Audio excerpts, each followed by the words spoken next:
Hello, Asa. It's a shame how late you're making your videos. I would never do such a thing.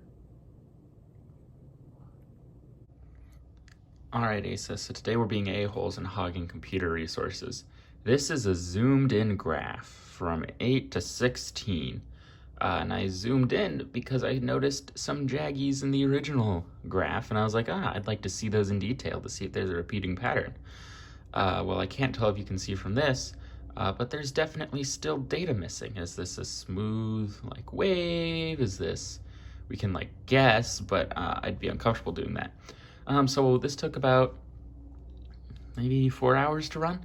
What I think I'm going to do is I'm going to do 10 times as many points, but then I'm going to break each point up. So it's going to be like, I'll run one test from 9 to 10, one from 10 to 11, one from 11 to 12, etc., etc., etc. So the problem we face now is I have to make 40 copies of this program, I think, this overarching program.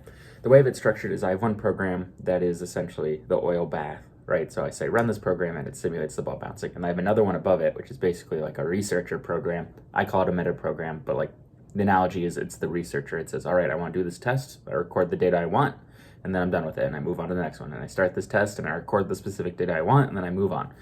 I might need to make a bunch of different researchers so that way they're all doing little sections. Well, at least I made all the changes I had to do to the code, which means now you get to see A, how weird and cool it is to use the supercomputer here, and B, why I wish I had a larger monitor. All right, so quick overview of the setup. This window is what I use to send things to and download things from the UW computer. This is the thing that I will use to access it, although I haven't logged in yet. This is the coding I use, and this is my notepad of all of the commands for stuff that I'm not going to memorize because they're all really complex and annoying.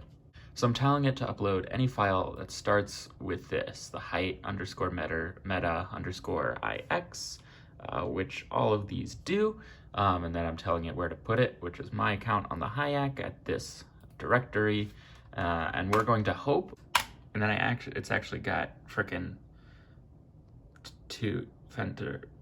what is that called? Two-factor authentication. Oh, look at that.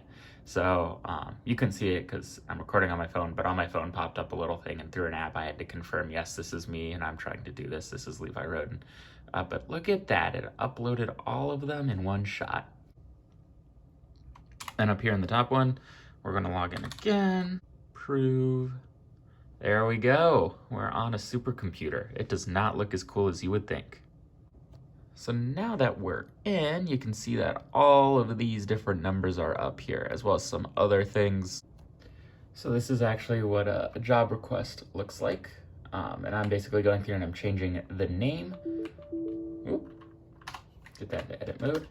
I'm changing the name, so that way I can tell which program is which. And I'm changing which program it runs, which researcher program it chooses to use. No, I like the X there, frick. Very hard to type one-handed, but all good. And then for some of the later ones, I will tell it to run for longer. Well, I submitted them because I thought there'd be a way for me to submit them all at once, and I'm sure there is, but I don't know it. So, take a look, make sure they're all there. 9 has already started, and 10 has started, which is just nice to see. So, anyway, Asa, hopefully this was somewhat entertaining today. I have a feeling it might not be, but it's something I wanted to record, and it's almost 9 now, which means I've taken way too long to work on this. Hopefully you have a good day. Over the weekend, I plan to make another video that's more oriented to the stuff I'm doing as an explanation, instead of just saying, hey, look, I'm doing a computer thing this morning. But until then, well, I'll see you around.